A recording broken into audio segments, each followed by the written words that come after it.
আসসালামু আলাইকুম। প্রিয় দর্শক, সামনে নির্বাচন এবং এই নির্বাচনে একটা গুরুত্বপূর্ণ, আমি আর কয়েকদিন আগেও বলেছিলাম, কিন্তু আমি কয়েকদিন আগেও আমারই একটা কন্টেন্টে বলেছিলাম যে আগামী নির্বাচনে আওয়ামী লীগ থাকছে না, এরকম বোঝা যাচ্ছে যতটুকু যা বুঝতে পারছি। কিন্তু ইন্টারেস্টিং হচ্ছে আগামী নির্বাচনটা নিয়ন্ত্রণ করবে আওয়ামী লীগ। মানে আগামী নির্বাচনটা কেমন হবে সেটা আওয়ামী লীগের উপর নির্ভর করবে, এবং এটা নিয়ে আমি নানা ব্যাখ্যা দিয়েছি এবং সেই ব্যাখ্যাগুলো আপনারা নিশ্চয়ই, আমার মনে আছে, আপনাদের খেয়াল থাকার কথা। এটা আমি গত মাসেই করেছিলাম। এখন তার নমুনা আমরা অলরেডি দেখতে শুরু করেছি। নমুনা একাধিক আছে, আজকে একটা নমুনা নিয়ে কথা বলবো। সেই নমুনাটা হলো বিএনপির মহাসচিব মির্জা ফখরুল ইসলাম আলমগীর। উনি ঠাকুরগাঁও সদর উপজেলার মোহাম্মদপুর ইউনিয়নে একটা মত বিনিময় সভায় তিনি অংশ নিয়েছেন প্রধান অতিথি হিসেবে আজকে মঙ্গলবার 11ই নভেম্বর। এবং সেইখানে প্রধান অতিথির বক্তব্য দিতে গিয়ে তিনি একটা কথা বলেছেন। সে কথাটা হলো, আমি আপনাদের কথাটাকে হুবহু পড়ে শোনাচ্ছি। তিনি বলেছেন, আমরা প্রতিহিংসা ও প্রতিশোধের রাজনীতি করতে চাই না। আওয়ামী লীগ যেভাবে নির্বিচারে মামলা করেছে, আমরা সে পথে হাঁটতে চাই না। বরং আওয়ামী লীগের বিরুদ্ধে যত মামলা আছে সবগুলোই আমরা তুলে নেব। দেখুন, এখানে 3টা সেন্টেন্স। প্রথম দুটো খুব ভালো, তৃতীয়টা, এটা ভালো কি মন্দ সে আলোচনায় যাওয়ার আগে এটা যে বিতর্কিত সেটা প্রায় নিশ্চয়ই বুঝতে পারছেন। আমি আবার বাক্যটা পড়ি, যে বরং আওয়ামী লীগের বিরুদ্ধে যত মামলা আছে সবগুলো আমরা তুলে নেব। এখন এটা পড়ে আপনার কাছে অবিশ্বাস্য ঠেকতে পারে যে বিএনপি আওয়ামী লীগের বিরুদ্ধে 5ই আগস্টের পরে, গত বছরের 5ই আগস্টের পরে আওয়ামী লীগের বিরুদ্ধে যত মামলা হয়েছে, যত মামলা, এর মধ্যে অনেক হয়রানিমূলক মামলা আছে, অনেক আছে, যত মামলা আছে সেই মামলাগুলোর 90%-এরও বেশি মামলার বাদী হচ্ছে বিএনপি অথবা যুবদল অথবা ছাত্রদল অথবা স্বেচ্ছাসেবক দলের কোনো না কোনো নেতা বা কর্মী। এতে কোনো সন্দেহ নাই। তো আওয়ামী লীগ বিভিন্ন মামলা বাণিজ্যের কারণে, যাদের মামলা বাণিজ্যের কারণে এত কষ্ট করেছে, এত হয়রানির মধ্যে আছে, অনেকে বাড়িতে থাকতে পারে না, দৌড়ের উপর আছে, সেই দলটার এই মহাসচিব বলছে যে তিনি সব হয়রানিমূলক মামলাগুলো, হয়রানিমূলক বলেননি, বলেছে আওয়ামী লীগের বিরুদ্ধে যত মামলা আছে সব মামলা ওনারা উঠিয়ে নেবেন। শুনতে একটু অবিশ্বাস্য লাগে নাকি? লাগে, আমার লেগেছিল বলে আমি কয়েকটা আপনার মিডিয়া চেক করলাম এবং আমি দেখলাম কোথাও ওই ভিডিওটা পাওয়া যায় কিনা। আমি ভিডিওটা পেয়েছি, একটা জাগো নিউজে আমি এটার ভিডিওটা পেলাম এবং সেই ভিডিওটা আমি দেখলাম এবং সেটাকে আমি ডাউনলোড করে রাখলাম যে পরবর্তীতে যাতে নাকি যদি কেউ চ্যালেঞ্জ করে আমি দেখাতে পারবো। আমি দেখলাম উনি এই কথাগুলো হুবহু বলেছেন। তো এটা শোনার পর আবার তাৎক্ষণিক প্রতিক্রিয়াটা কি হলো? তাৎক্ষণিক প্রতিক্রিয়া হলো, উনি যদি বলতেন যে যত হয়রানিমূলক মামলা আছে এগুলো আমরা তুলে নেব, তাহলে আমি কেন, আমার তো মনে হয় সবাই খুশি হতেন। কারণ হয়রানিমূলক মামলার মানেই তো হচ্ছে যে কাউকে হয়রানি করার জন্য মামলার আশ্রয় নেওয়া। মানে ওটা আসলে মামলাই না, কেবল হয়রানি। তো আপনি হয়রানি কেন করবেন? আপনি কাউকে হয়রানি করতে পারেন না, নিজের দলের লোককেও পারেন না, আওয়ামী লীগকেও পারেন না, জামাতকেও পারেন না, এনসিপি কেও পারেন না, কাউকে আপনি হয়রানি করবেন কেন? হয়রানি করাটা তো কোনো ভালো কথা না। আর যিনি অন্যায় করেছেন তার বিরুদ্ধে মামলা হবে, সেই মামলা যেই অন্যায় করুক তার বিরুদ্ধে মামলা হবে এবং সেই মামলার সর্বোচ্চ সাজাই হওয়া উচিত, যথাযথ সাজাটাই হওয়া উচিত আমি মনে করি, সেটা হবে। তো মামলা যদি লিগাল হয়, মামলা যদি ভ্যালিড হয়, যদি কেউ অপরাধ করে থাকে তার মামলা যদি আপনি তুলে নিতে চান, এটা কিন্তু একজন ঘুষ হয়ে যাচ্ছে, এটা কিন্তু আপনি ভালো কাজ চাচ্ছেন না। আর হয়রানিমূলক মামলা যদি আপনি উদ্যোগ করতে চান সেটা ভালো কাজ, সমস্যাটা কি? তো এইটুকু আমার মোটামুটি একটা মূল্যায়ন। কিন্তু সমস্যা যেটা হলো, এর কিছুক্ষণ পরেই আমরা একটা বিবৃতি পেলাম।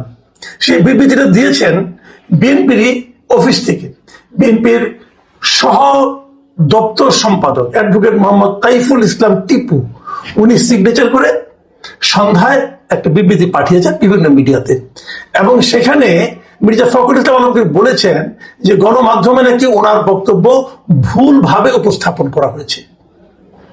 তো আমি কিন্তু এই ধরনের আশঙ্কা করেছিলাম যে উনি এটা বলবেন, কিন্তু বলবেন কিভাবে এটা বুঝতে পারলাম না, কারণ আমি তো এই বক্তব্যটা শুনেছি।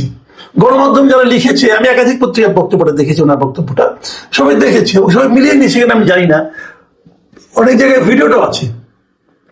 এবং আজকে যখন ওনার এই বক্তব্যটা পেলাম, আমি ওটা আবার মিলিয়ে নিলাম, এবং আমি ধারণা করেছিলাম এরকম কিছু একটা হবে, কারণ আমাদের পলিটিক্যাল লিডারদের এই ধরনের একটা প্রবণতা, এই ধরনের একটা অভ্যাস কাজ করে, যে বলার সময় খেয়াল করে না, কিছু একটা বলে ফেলে, পরে হয়তো কোন জায়গা থেকে চাপে পড়ে, অথবা কেউ সমালোচনা করে, অথবা কেউ ধমক দেয়, কোনটা হয়েছে ওনার ক্ষেত্রে বলতে পারবো না, অথবা উনি নিজেই বুঝতে পেরেছেন যে বললাম, বলে ঠিক করলাম, বুঝে পরে উনি একটা বিবৃতি দিলেন। এবং সেই বিবৃতিতে তিনি কি বলেছেন সেটা আপনাদেরকে পড়ে শোনাই। তিনি বলেছেন, আমি আমার বক্তব্যে বলেছি যে আমরা প্রতিশোধের রাজনীতি করতে চাই না, আওয়ামী লীগের মতো হয়রানিমূলক মামলা করতে চাই না। আমি আমার দেওয়া বক্তব্যে আরো বলেছি যে এই ইউনিয়নে হয়রানিমূলক কোনো মামলা হলে আমরা তুলে নেব, কিন্তু দেশব্যাপী হয়রানিমূলক মামলা দায়ের কিংবা মামলা তুলে নেওয়ার বিষয়ে আমি কোনো বক্তব্য দিইনি। এটা হলো ওনার নতুন ব্যাখ্যা, মানে ওনার আগের দেওয়া বক্তব্যটাকে উনি এক্সপ্লেইন করে এটা বলতে চেয়েছেন। কিন্তু এইটা যিনি যা বলেছেন এটা কিন্তু উচ্চারণ করেননি ভাই। আমি মির্জা ফখরুল ইসলাম আলমগীর আপনাকেই বলছি, আপনি ভিডিওটা আরেকবার দেখেন, আপনি কি বলেছেন। আপনি যা বলেননি হয়তো আপনি এটা বলতে চেয়েছেন, হতে পারে এমন, কিন্তু অনেক সময় এমন হয় যে আমি বলতে চেয়েছি কিন্তু পরে আর বলা হয়নি, অথবা অন্যভাবে বলে ফেলেছি, উচ্চারণে একটু ঝামেলা ছিল, হতেই পারে। সবচেয়ে ভালো কি ক্ষমা চান, যে আমি এটা বলিনি, অথবা যেটা আমি বলেছি এটা আমি বলতে চাইনি, মুখ দিয়ে বেরিয়ে গেছে, হলো। কিন্তু আপনি যে ব্যাখ্যা দিলেন, এই ব্যাখ্যা দিয়ে বিষয়টাকে কিন্তু আপনি আরো আওলাইয়া ফেলেছেন ভাই, সিম্পলি আওলাইয়া ফেলেছেন, লেজে গোবরে করে ফেলেছেন। আমি আপনাকে বলি কেন, যে কথা আপনি ব্যাখ্যাটা দিয়েছেন খুব তাড়াহুড়ো ব্যাখ্যা দিয়েছেন, তো কে ড্রাফট করেছে আমি জানি না, এখানেও কিছু ঝামেলা কিন্তু আছে। যেমন ধরেন, আপনি বলেছেন যে আওয়ামী লীগের মতো হয়রানিমূলক মামলা করতে চাই না। এর অর্থ কি? এর অর্থ কি আপনারা কখনোই আওয়ামী লীগের মতো হয়রানিমূলক মামলা করতে চান না? গত বছর 5 আগস্টের পরে কি কোনো হয়রানিমূলক মামলা বিএনপির নেতাকর্মীরা করে নাই? বলেন করছে কিনা? করে নাই? নাকি আপনি বলতে চাচ্ছেন যা করছে আর নতুন করে করতে চাই না? এই তো বলতে পারেন যে এখন থেকে আর আমরা কোনো রকম হয়রানিমূলক মামলা করতে চাই না, হতে পারে এটা। তাহলে আমার প্রশ্ন হলো, ভাইরে এখন আর নতুন করে কি মামলা করবেন? বাকি আছে কেউ? বাংলাদেশের কোনো একটা উপজেলায় আওয়ামী লীগের কোন নেতাকর্মীর বিরুদ্ধে হয়রানিমূলক মামলা করা কি বাকি আছে? বাকি তো নেই। এই মামলাগুলো আওয়ামী লীগের আমলে আপনাদের বিরুদ্ধে হতো, এরকম হয়রানিমূলক মামলা, আপনারা দৌড়ের উপর থাকতেন। এখন সেই মামলাগুলো আওয়ামী লীগ করেছিল 15 বছরে, আপনাদের দলের নেতাকর্মীরা যারা তৃণমূলে থাকে ওনারা আল্লাহ রহমতে 1 বছরে সেই কাজগুলো করে ফেলেছেন। আওয়ামী লীগের নেতাকর্মী, ইউনিয়ন পর্যায়ে কোনো নেতাকর্মী কোন এলাকায় নিজের বাড়িতে থাকতে পারে? 2-1টা ব্যতিক্রম থাকতে পারে, আমি জানি না, কিন্তু সবাই তো দলের উপরে আছে, মামলার কারণে আছে। বিএনপির লোকের মামলা দিয়েছে, পুলিশ দিয়ে টাকা খাচ্ছে, বিএনপির লোকেরও টাকা খাচ্ছে, টাকা খেয়ে মামলা থেকে নাম ঢুকাচ্ছে, নাম বের করতেছে, এর বাড়ি দখল করতেছে, এর ওটা দখল করতে। এরকম উদাহরণ আমার জীবনেও অনেক আছে ভাই, আমি নিজেও জানি অনেক কিছু জানি। অস্বীকার করতে পারবেন? যদি পরে কখনো চ্যালেঞ্জ করেন আমি দেখাই দেবো যে কিভাবে দখল দায়িত্ব চলছে। তো এগুলো তো চলছে, তাহলে কিছু তার বাকি নাই। তার মানে আপনি বলতে চাচ্ছেন আগে যা করছেন আর করবেন না, এটা নাকি আওয়ামী লীগের আমলে যা হচ্ছে সেরকম আপনারা করতে চান না? তার মানে নাকি যেগুলি করে ফেলেছেন সেগুলি কি হবে? এটা একটা প্রশ্ন। আবার কি বলেছেন? আপনি বলেছেন যে এই ইউনিয়নে কোনো হয়রানিমূলক মামলা হলে আমরা তুলে নেব, এগুলো আপনার ব্যাখ্যা কিন্তু মাথায় রেখেন ভাই। আমার মনে হয় আপনাকে আরেকটা ব্যাখ্যা দিতে হতে পারে। তা আপনি যদি এই ইউনিয়নের মামলাগুলো তুলে নেন, তাহলে অন্য জায়গায় তুলবেন না কেন? আপনি কেবল একটা ইউনিয়নের দায়িত্ব নিচ্ছেন কেন? যদি হয়রানিমূলক মামলা হয়ে থাকে, দেশে যত জায়গায় হয়েছে, আপনি সবগুলি তুলনার কথা বলেন, কারণ আপনি তো ওই একটা ইউনিয়ন বিএনপির মহাসচিব না রে ভাই, আপনি তো সারা দেশের বিএনপির মহাসচিব। তো আপনি কেবল একটা ইউনিয়নের দায়িত্ব নিচ্ছেন কেন? আচ্ছা মানলাম ওইটা আপনার নির্বাচনী এলাকা ইউনিয়ন, ওখান থেকে আপনার ভোট দরকার, তো আপনার কি ওই একটা ইউনিয়নে ভোট দিয়ে জিতবেন? আপনার উপজেলায় আর ইউনিয়ন নাই, সেই ইউনিয়নগুলির দায়িত্ব কে নিবে?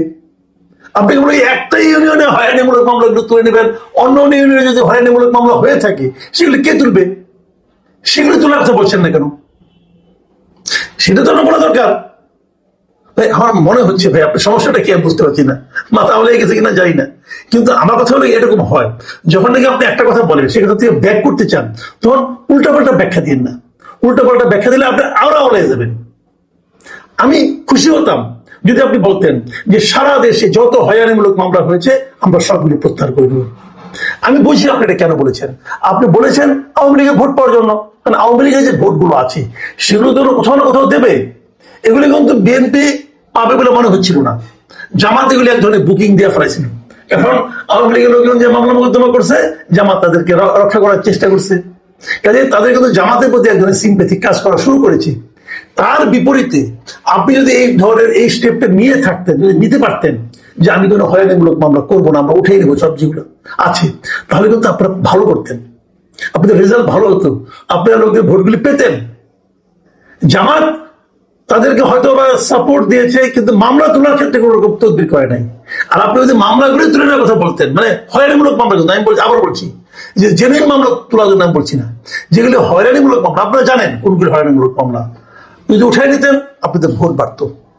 কিন্তু সেটা উঠাই নিতে চেয়েও আপনি আবার কথাটাকে ঘোরাতে হচ্ছে, আবার বলতে হচ্ছে এই ইউনিয়নের, আপনার উপজেলাতেও না, আপনার নির্বাচনী এলাকাতেও না, সারা দেশে তো নাই। যাই হোক, ভুলে একটা ভালো কথা বলেছিলেন, সেই ভালো কথাকে আবার উড্র করতে যেয়ে আরো আওলা বাঁধিয়ে ফেলেছেন। আমি বলবো ভালো কথায় ঠিক থাকুন, ভালো কথায় স্থির থাকুন। হয়রানিমূলক মামলা আপনি যদি তুলতে চান, আপনি দল আপত্তি করবে কেন? দল তো খুশি হবে, কারণ হয়রানি করবেন না আপনি কাউকে, এটাই তো কথা, আর তো কিছু না।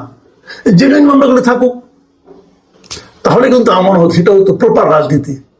আমি জানি না এভাবে বিএনপি লিডাররা কি বলতে চাচ্ছেন, ভোট পাবেন কিনা অন্যদেরকে, অথবা নাকি ওই ভোটগুলি ছাড়াই জিততে চান, সেটা আপনাদের ব্যাপার, আমার কোনো ব্যাপার নেই এখানে। কিন্তু আমার বক্তব্য হলো হয়রানিমূলক মামলা যারা নাকি দৌড়ের উপরে আছেন, তারা নাকি ভোগান্তির শিকার হচ্ছে, তাদের সেই ভোগান্তি থেকে রক্ষা করা কিন্তু এই রাজনীতিবিদদেরই দায়িত্ব, যারা সৎ রাজনীতিবিদ তাদেরই দায়িত্ব। তারা যদি সেই উদ্যোগটা নেন তাহলে সেটা সবার জন্য ভালো হবে। এবং যে ঐক্যবদ্ধ জাতির কথা আপনি নেত্রীর বরাতে আপনি বলেছেন, সেই ঐক্যবদ্ধ জাতি পেতে হলে এই কাজটা করা ছাড়া ভাই আর কোনো উপায় নাই। প্রিয় দর্শক, এখন এই পর্যন্তই। আল্লাহ হাফেজ।